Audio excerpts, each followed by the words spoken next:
Okay, we're back and Larry Hamlin are coming. As I said earlier, I rode past the police and they was mimicking what Larry was saying in a good sense. You know, somehow Larry and the POP got a way of making everybody fight for this cause. Stop police brutality! Stop police brutality! Stop police brutality! Stop police brutality! Stop police brutality!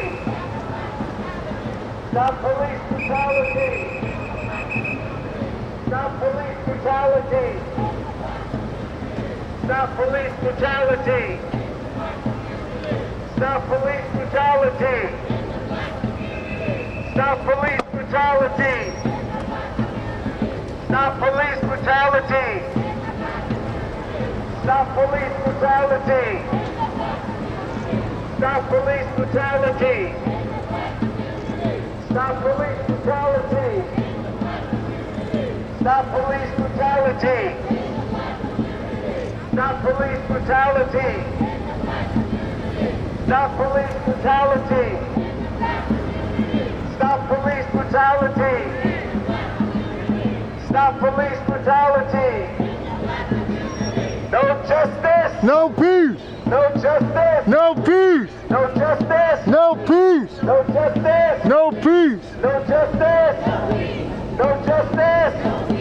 No justice! No justice! No justice! No justice! No justice! They say get back, we say fight back. They say get back, we say fight back. They say get back, we say fight back. They say get back, we say fight back. They say get back, we say fight back. They say get back, we say fight back. They say get back, we say fight back. They say get back, we say fight back. They say get back, we say fight back. They say get back, we say fight back. Right here, Steve. Power to the people. Power to the people. Power to the people. Power to the people. Power to the people. Power to the people. Power to the people. All right. All right. We made it.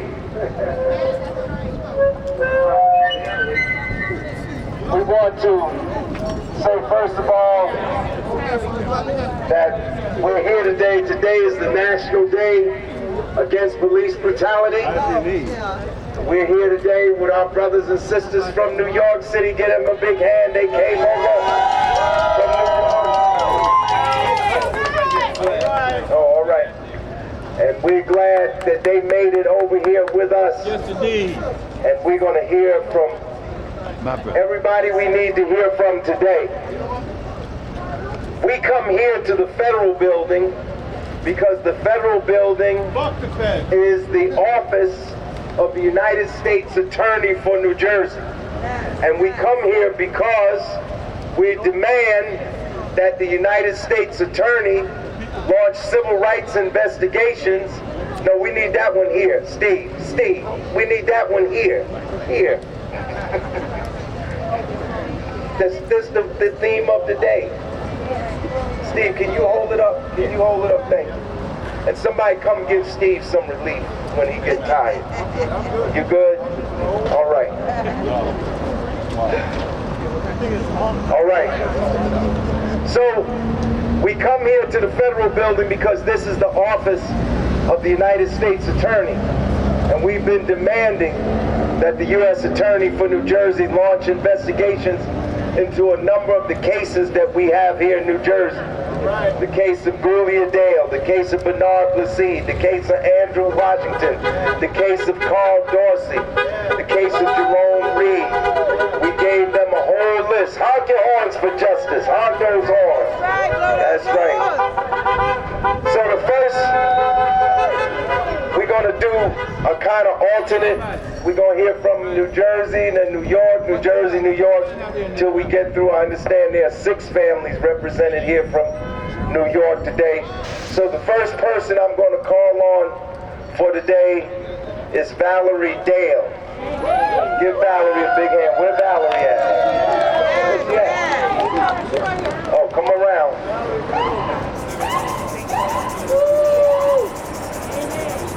All right. Come on. Honk your horns for justice. Honk those horns. Justice for Julia Dale. Yes, whatever you want to do it now. Hi, everybody. You're also coming to Fifth Across America. As Larry Ham said, I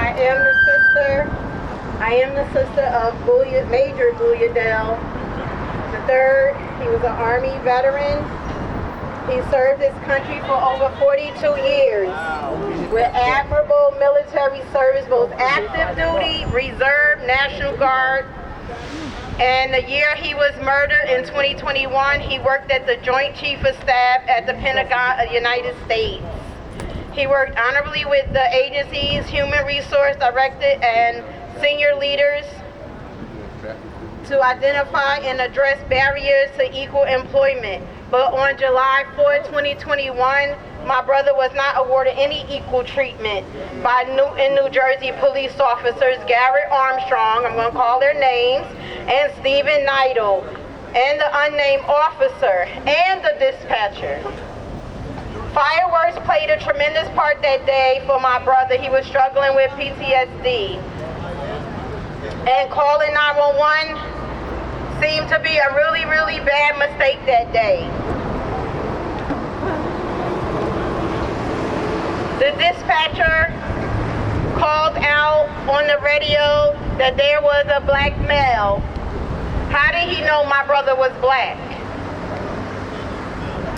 Just 6 months prior to them shooting my brother in Newton, New Jersey, there was a white Newton, New Jersey resident, same town, also an Army veteran named Edwin Green, who we know shot at Newton, New Jersey police officers on the day of January 26, 2021. But 6 months after they murdered my brother, an Army veteran, on 4th of July, no doubt, came there with their guns blazing, gave him 12 seconds, and they murdered my brother in front of his family. Never did they go to anybody at the house, nor him or his wife, to ask who needs help. My brother's murder was preventable. Those cops had a chance to get him help, but they had no intentions on getting him any mental health aid. And his homicide proves that.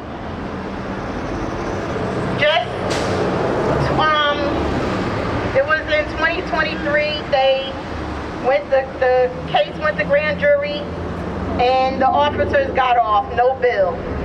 Slap on the hand, they're actually working in New Jersey now, so if you're ever going on Route 15 or 206, be careful. They're out there. They're lurking, they're waiting to hunt us. Also, with the case going to AG, what would make anybody think that the AG is really giving information to any investigation? For example, how many times have you been at work or work with customer service with your and your employer says, don't tell the customer this, don't tell the customer that? Yeah. Okay? I believe all life should be protected and preserved, and the death of my brother is preventable. These officers had a chance. Mental health is serious. Okay, we don't know who's next. We don't know who's next. Justice for Julia Dale. Justice for Julia Dale. I want to also. Okay. I have a statement from the families from the impacted families, from National Family Coalition and Stolen Lives. I'm going to pull it up now.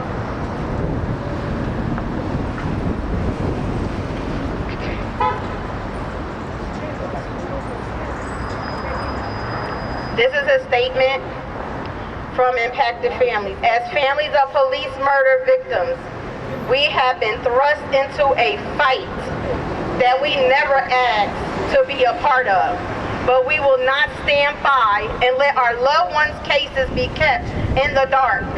We will not sit back and watch police terrorism continue to destroy so many families through the murderous behaviors of law enforcement with zero accountability. The complete lack of respect for human life by the hands of the police impacts all races, genders, and creeds. The number of stolen lives continues to grow every year, and the cop city is evidence that there are worse things to come. We unite to overcome the divisiveness that continues to plague our mission. We are much more powerful front when all families unify as one entity. To the end, we align ourselves with the October 22 coalition in hopes to unify impacted families with concerned community members so we may be more powerful force in the face of this national epidemic. So many victims do not get national attention, and there are thousands and thousands and thousands of cases to the public that has not been heard of. If the people of this nation were told exactly how many are killed by law enforcement every day, it would astound them. We don't want any more names to be added. We want no more families inflicted with the trauma we suffer. Stand by with us and raise your voices with ours to fight together for the day when police murder is a thing of the past. Yes, yes. To endorse this statement of principles, contact the signatures. Marissa Barrera, sister of Michael Barrera, killed by Woodland, California police February 8, 2017. Arthur Blakely II, oldest brother of Kiana Nicole Blakely, killed by Cleveland off-duty police officer August 19, 1989. Yes. Valerie Dale, sister of retired Army Major Gulia Dale III, killed by Newton, New Jersey police officer July 4, 2021. Amity DeMott, mother of Kobe Heisler, killed by Brooklyn Center, Minnesota police, August 31st, 2018. Denise and the family of Andre Jerome Washington III, killed by Jersey City police, August 27, 2023. Tashira Garriman, fiance of Justin Teagan, killed by St. Paul, Minnesota police, August 19, 2009. Monique Johnson, mother of Howard Johnson, killed by St. Paul, Minnesota police, December 5th, 2022. Andre Smith, mother of Johnson Smith, killed by Tulsa, Oklahoma sheriff, August 14, 1998. Colbert Butch Stewart, father of Gilbert A. Barber, killed by Guilford County, North Carolina Sheriff Department on May 18, 2021. Kimberly Vaughn, former wife of Mohammed Isafan, killed by Akron, Ohio police, December 15, 2019. Karen Wells, mother of Amir Locke, killed by Minneapolis police, February 2nd, 2022. Tashia Williams, mother of Courtney Williams, killed by Minnesota police, October 24, 2004. And Wanita Young, mother of Malcolm Ferguson, killed by NYPD, March 1st, 2000. Stand with us. Stand with us. And raise up your voices with ours to fight together for the day when police murder is a thing of the past. Yes. Right on. Give her a big hand. That's Valerie Dale. Give her a big hand. All right, we're going to hear from the New York side. It's Nora Massey. I was told Nora Massey was speaking next. Nora, come on. And then we hear from Wanita Young. Greetings, everyone. I'm here today representing Western New York. Buffalo, from Buffalo, New York, and my son was Terrell Massey. Terrell passed away on January 3rd, 2022 of some sustained injuries that he occurred while in custody. So I'm representing all these families of stolen lives, and I don't like this club that I'm in, but I'm grateful for all the support, all the love that us mothers and family members have one for another. We're here today, and I said over and over again, it's my day today, it could be yours tomorrow. Right. I'm representing numerous moms across the nation, numerous family members. We're everywhere, every state. I thank God today for allowing me to stand here with you today. I traveled far just to be a part with New York and New Jersey for the first year. They're not doing anything in Western New York as this is a joke, or they're not taking us serious. So I thank God for all the love and support here for New Jersey and the Stolen Lives and the coalition of October 22nd. We believe we stand in solidarity one with another, believing that and hoping and praying that justice will be served for each and every one of us. This is just a tip of the iceberg. I fought for my son for 16 long years. He was wrongfully convicted at age 16. So I have been fighting this fight for a long time, and I'm still standing to continue to carry his name on while he's 6 feet under. He was my only son, and I have 2 daughters, but he was my only son. He had dreams to be a professional football player when his life was brutally taken away from him at a very young age. I fought for Terrell, and I thank God that he gives me the energy and the strength. Mothers know this is very hard for us to do, and it's a part of our heart, a piece of us that's broken, that will never be replaced. So I didn't just let his death go unspoken. I fought for children and youth for the Raise the Age program to come into effect, that our teenagers not be charged as adults. And that's why the Raise the Age law came into effect in New York State, because of this young man. So this is what we do. We don't get things on our plate just to get it. We get things on our plate to do things about it.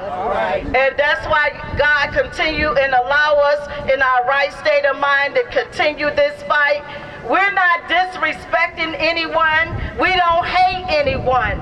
All we want is to be treated fair and equally like everybody else. And which my son didn't get that chance to do so. I'm still fighting for his justice right now. I haven't even got an explanation why my son is deceased to this day. So as I continue to stand forth with you, and you stand forth beside me, we're gonna get to the end of all of these murders all across the nation. No justice, No peace. no justice, No peace. Say their name, Terrell Massey. Say his name, Terrell Massey. Say your loved one name, Terrell Massey. And thank you for this time. God bless you all. God bless you. God bless you. All right, Sister Wanita. She trying to come over here. Give her a hand while she coming. Give her a big hand. Sister Wanita Young, give her a big hand. Give her a big hand. All right. Now come over here. Come over here. Okay. Now which way I gotta turn? This way? Now move up. Go ahead. This way. Here we go. Everything through here. I'm still stepping. You know. No justice. No peace. No justice. No peace. What do we want? Justice. When do we want it? Now. No justice. No peace. Hi everyone. My name is Wanita Young. My son Malcolm Ferguson was murdered March 1st of 2000. Since 2000 I've been out here. I'm trying to support other families. My problem right now, they just killed my second oldest son. I don't know what happened. I'm trying to find out what happened. So I'm very nervous. My nerves are really bad right now.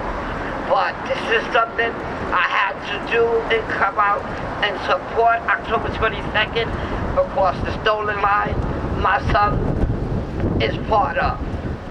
And they, the cop, they wouldn't file criminal charges on him, but I took it to civil court, and the cop admitted to murdering my son for no reason. He said he don't know why he shot him, but yet and still, he was able to walk out that courtroom.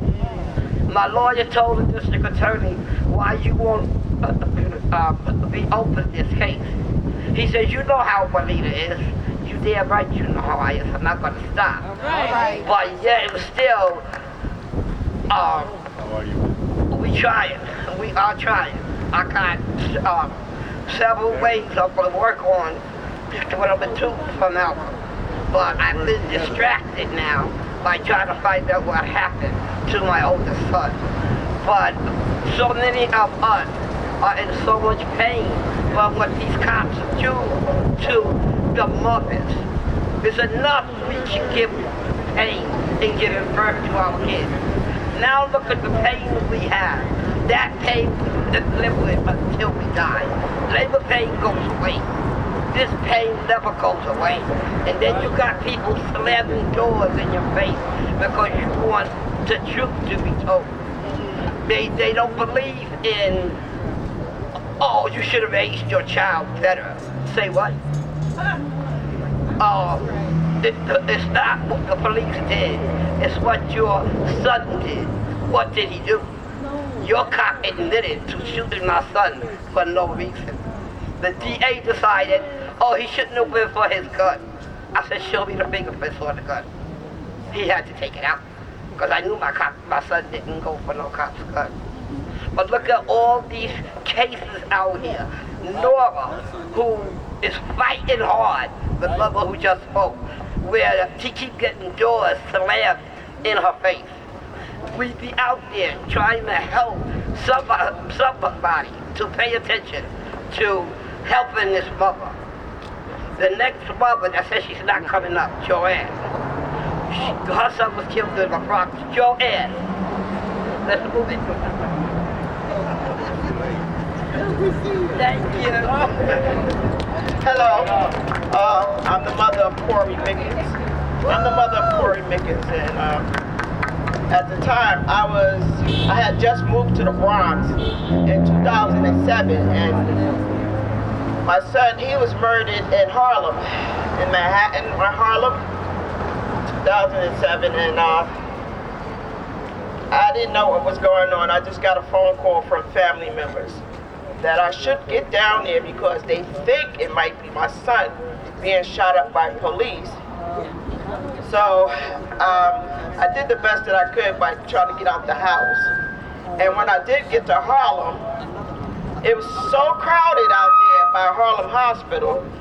It was so crowded by Harlem Hospital that I had all type of hands all over my body, pushing me to get into this hospital.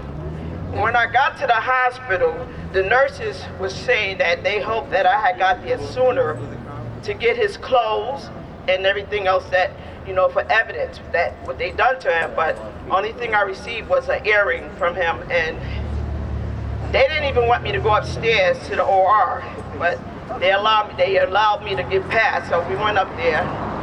And when I got there, you know, the doctors and them was trying to work on him, and they said that the doctors came out, one talked to me, he said that they was trying to help retrieve him, but they asked the officer to remove the handcuffs off of him while he was in bed, but they said he was already dead when they brought him in, and they wouldn't take the cuffs off his hand.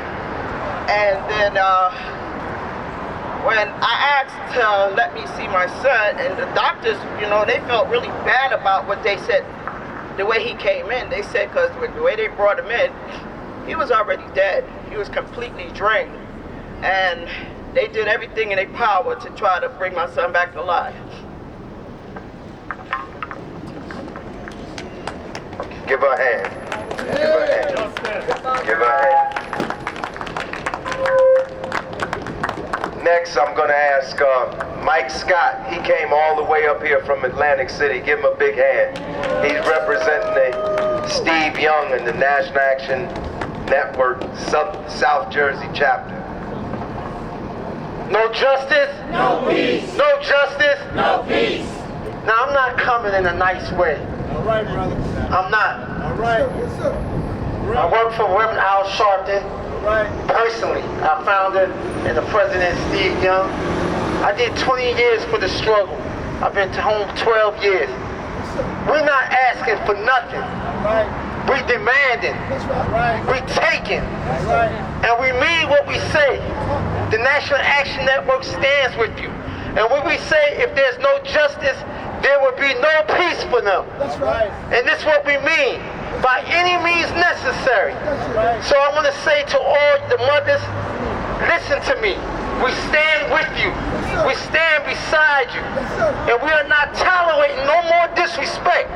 We're not tolerating no more kidnapping, no more murdering, no more killing. Power to the people. Give them a big hand. I'm going to ask Sheena Banette is here to talk about her loved one. Give her a big hand. Sheena Banette. Thank you. Give her a big hand. I just want to thank everyone who's out here and all the organizers who's been doing this. And in solidarity, we're here with all of you guys. It's not easy to advocate for our loved ones. So thank you for standing with us, for upholding us, and we pray and we hope that you continue to stay with us, because for many of us, it's not just a moment, it's a movement, okay? My name is Sheena Banette. I am with Justice for Earth Care Coalition, and I stand in solidarity with you all, not only in this movement, but in this transformation, this reckoning that needs to take place. We need to apply pressure and not let up until we get what is due. Our basic human rights upheld, justice, our lives matter. This is personal for me. Erd Pierre called 911 while in a mental health crisis. 30 minutes later, he was dead, killed by NYPD. They fired 10 shots at him. He was only 26 years old. While other families are celebrating feelings of joy that come with the holidays in December, and as we used to do, now we're grieving and we're advocating. He's not the only one. He's not a random act of violence or a once-in-a-blue moon occurrence. No, he is one of many, too many. All their lives matter. The laws protect the police. Law enforcement crimes are almost always justified. They get to say they feel threatened and they use defenses like suicide by cop, and they get to say they did their job. They use their past against us. Even with all the funding they have, all the guns, the weapons, all the training they get to say they come into our community and protecting us, but they're not, they're killing us. And I feel threatened now. And I feel I'm surrounded with terror and trauma because of what the police is doing to us. Our healing and our reparations matter. Today I say, hear us, feel us. Many of us stand here, speak for the ones who were taken from us unjustly. They can't speak anymore. They weren't protected. We speak on their behalf. We know and carry with us every day that this is not a moment. Like I said, this is a movement. We're going to turn our pain into purpose. We're going to make sure that police officers, just because they have badges, they should be held accountable. Justice comes in many different ways, okay? And we're going to go for all the different kinds of justices we can get. No justice, no peace. Thank you. Give Sheena a big hand. Give her a big hand. Where's King Downey? I saw King Downey. I see King Downey. Where did he go? Come on and say no. You incognito today? Incognito? All right, Rick Robinson from the Newark NAACP. Give him a big hand. He's here from Newark NAACP. First of all, power to the people. Power to the people. Power to the people. Power to the people. You have all touched me today, especially our visitors from New York. On behalf of the New Jersey State Conference President for the NAACP, Richard T. Smith, and on behalf of the Newark, New Jersey NAACP office, Deborah Smith Crackley, the President, I actually want to tell you that we are going to fight with you on every accord. Now, I serve as the chairman for the New Jersey State Conference. I also serve as the chairman for Newark, New Jersey for criminal justice. These matters that we speak of are unfathomable, so you have to keep fighting. I will fight with you, and I promise I will fight with you to the end. Just recently, and this is a month ago, I was actually appointed to be the leader for the Newark, New Jersey CCRB, the Civilian Complaint Review Board. We now have a national audience. I will be telling the NAACP Criminal Justice National Audience about this situation today, and I will also be telling NACO about this situation today. Be prepared in a couple of months, because we're going to have a meeting with the U.S. Attorney's Office, as I was promised, right above me. We're going to be addressing these matters, and I look forward to your support. Power to the people! Give him a big hand. Give him a big hand, Rick Robinson. Are there any more mothers, any more family members that need to speak? New York, have all your people that need to speak? Come on. Come on. Introduce yourself.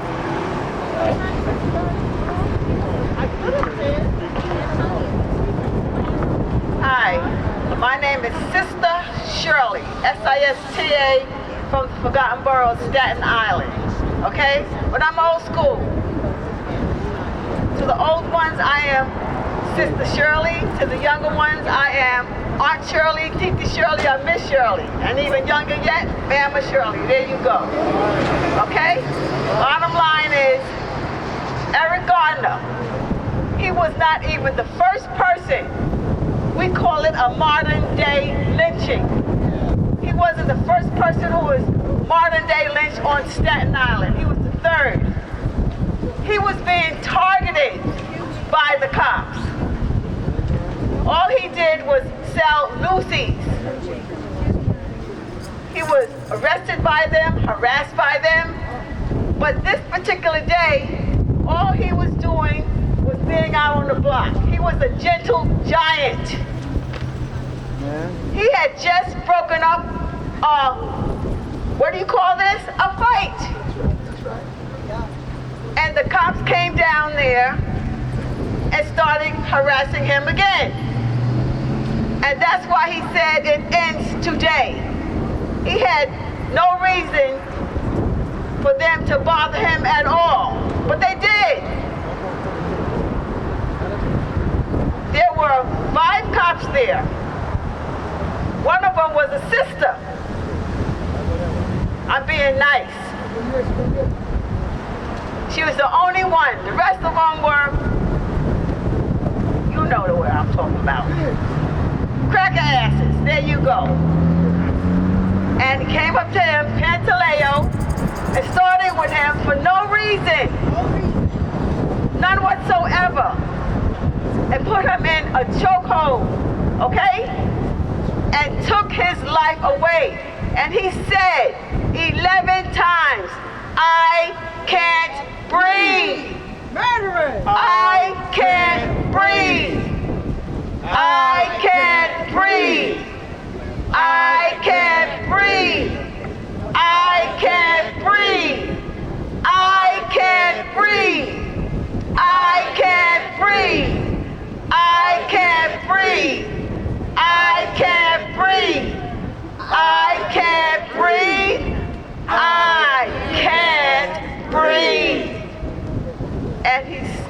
stayed there, and nobody stopped him. Even the sister who was a sergeant, she wasn't even supposed to be there, and she just stood there, and nothing happened. And to this day, the only type of justice, which was not justice at all, was he was fired. But while we waited 5 long years, he waited on his ass, getting paid over $100,000 a year. And this is what's happening to us. The first person on Staten Island who got killed by the cops was in this community we called a Little Liberia. And he was just out there just selling his stuff, and they choked him out too. And the second one, 2002, he went to the hospital on his own accord. He went to what? He went to the mental institution, the emergency psych. Now this had to be a strong brother to go to the emergency psych, because who does that? The stigmatism behind that, but he did. He did not want to stay. And the cops, they choked him out at the hospital. You know what happened? Nothing. No justice at all. None whatsoever. And this is what's happening to us, day in and day out. And we have to stick together. Because you know what? This system has done such a great job of dividing and conquering us. We're doing it to ourselves. And we have to stop. Even with the organizations. That's right. We're not sticking together the way we need to. And if we did, we'd be so powerful. And this system knows it. Okay? That's right. So pay attention to what you're doing. Check yourselves and make sure you're doing the right thing for all of us. Not for yourself, not for your what? Not for what? Your organization, but for everybody. Everybody. Peace. Thank you. Give a big hand. And our last speaker. Oh, okay, come on. They didn't tell me. I wouldn't ignore you. No, come on this side. Yeah, so you don't have feet. Hi, good evening, everybody. My name is Daria Jones. I'm from the Bronx. Woo! I'm a mom of 3. I have a 13-year-old daughter and 2 10-year-old boys, twins. I'm holding the sign up for Antonio Armstrong. I'm not sure if his parents or family are here or even know about it. So, being that I am a mother, he could have been my son. I think I would, like to speak for him and give him a voice.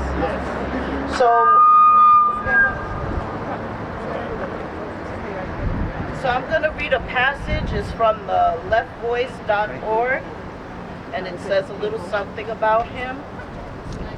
Here I go. Antonio Armstrong was killed on October 6th in his apartment in Harlem, New York City, at the age of 23. The police claim that Armstrong barricaded himself in his apartment after shooting at cops and took his own life during a standoff. The cops were quick to rule his death a suicide.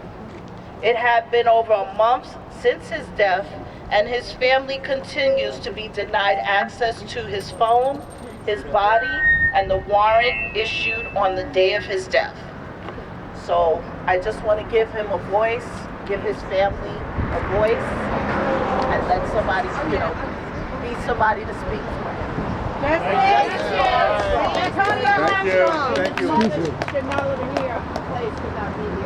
Justice for Antonio Kasim Armstrong. Justice. My brother, come and introduce yourself and talk about the person you speak. Peace. My name is Jason Corley. As a representative of the Till We Win Impacted Families Network, local and nationwide group of family members of police brutality members and their honest supporters, I'm going to speak on behalf of this brother, Mike Rosado. Mike Rosado was killed by police on August 28, 2021. Ironically, August 29th, 2021. Ironically, just one day after, a bunch of families, about 200 families, had met in D.C. demanding two things: prosecute the guilty cops, reopen all of these cases. I want to emphasize that, because when a family member loses a loved one, that's the first thing and the final thing and the continued thing that family members look for. Legislation, defunding, all of that plays a part, but the main thing is when we say justice, that means prosecute the police. Justice, no peace, prosecute the police. We have to remember to say those words, because if we don't say those words, the system starts defining what they think justice should mean. Anyway, Mike Rosado, he was out on the street, some sort of altercation occurred. Yes, he had a gun at the moment. He pointed it upward, fired it in the air. He put the gun down. Let me say that again. He fired in the air, then put the gun down. CBS News has a video that's no longer available online where he put the gun down and raised his hands and turned around, just as I am doing, with his hands in the air. Seconds later, he was shot 7 times with several other bullets flying in various directions. So for the record, Mike Rosado was unarmed when he was shot 7 times. The police continue to claim otherwise, even though there are videos showing otherwise, that he in fact was unarmed. His family couldn't make it out here today, yet just a couple months ago, they've held rallies in the Bronx demanding that this case stay open, that Letitia James do the right thing in prosecuting the guilty cops. Right. Let's keep those words in our slogans. Let's make people keep in mind what justice, at least in the immediate sense, has to mean. No justice, no peace, prosecute the police. No justice, no peace, prosecute the police. Yes, prosecute and incarcerate. Jail the guilty cops, jail the guilty cops. Prosecute the police. That's what justice means. Thank you. Justice for Mikey Rosado. Justice for all victims of police brutality. Thank you. Very good. Our last speaker for today will be my old friend Steve Yip. Give him a big hand. Thank you. All right. All right, first thing, I just going to have to put out some platitudes. I want to thank Brother Larry Ham for being so consistent and actually having an October 22nd here in Newark year after year. Consequently, we recognize that, and today is one of those consequences, because today is Fists Across the Hudson. I'm just going to give you a brief understanding what the October 22nd Coalition is all about. Because, oh, by the way, you need to know that your vice chair, Sister Ingrid Hill, is a member of our interim National Coordinating Committee. So for the last year, we've been reorganizing the National October 22nd Coalition to stop police brutality, repression, and the criminalization of generation. It is more than ever. We need to reconstitute this national organization on a much more robust level of struggle. Because for some of us who are in New York, we heard Brother Carl Dix talk about how police brutality is not only still around, but is escalating. it is beyond epidemic proportions. Now, those are words, but I understand most people here will understand that. And the question would be, is that we need to raise our level of resistance, but also we need to take a big step. And this is more a personal editorial on the question. We have to be prepared to begin to defend people. Not just political defense, but think about what it means that when the police are running rapid, what we can do about that. So the National October 22nd Coalition, we have, as part of reorganization nationwide, and we are instituting an emergency response network. An emergency response network that everyone should be a part of. I don't care what organization you are, what your political beliefs may be. If you look at our website and check out our mission statement and the St. Paul principles, that's a basis that we should unite on the principle basis to mount up a united struggle against police brutality and the changing political climate we are living in. I'm being nice right now. It's not just changing, it's divisive. The situation is not just, we see that the two ruling powers that be, you know what I'm talking about. I'm talking about the Republicans who are openly fascist.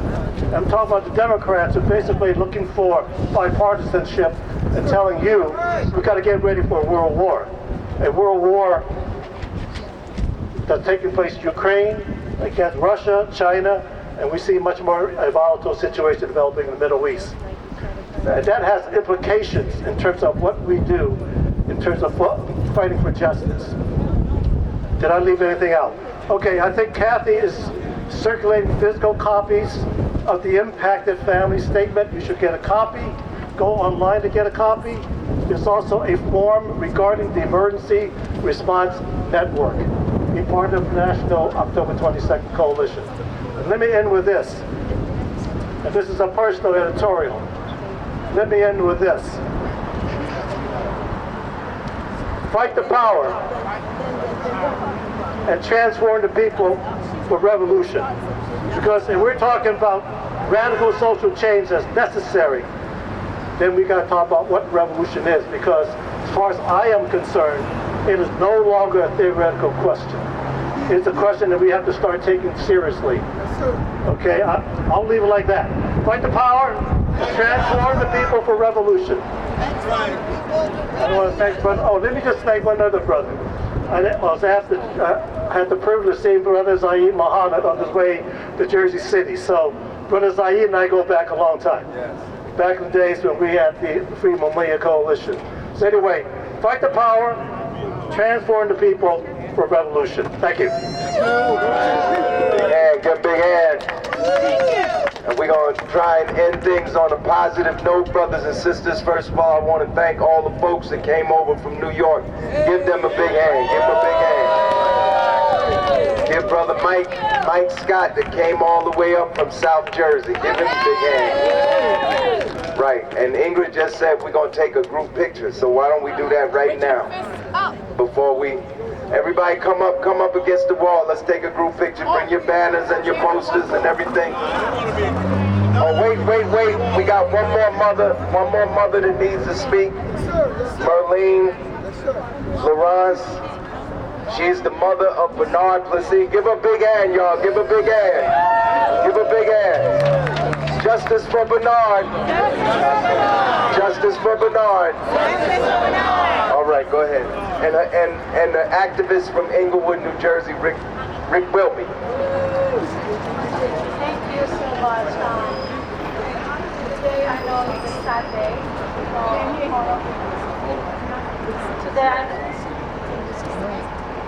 Today it's a sad day for all of the mothers on here, but we have to do what we have to do. Like we had always there for us, and we thank everyone who came to support the cause. And I'm here too, and I wish all of you stay strong and then stay on the fight. We have to keep fighting. Thank you. Give a big hand. Give a big hand. All right, everybody, let's come in. Let's get this picture. Let's get a group pic. Bring your signs. Bring your banners. Some may have to go up there. No, they can't. They should not go up there. No. Everybody right here.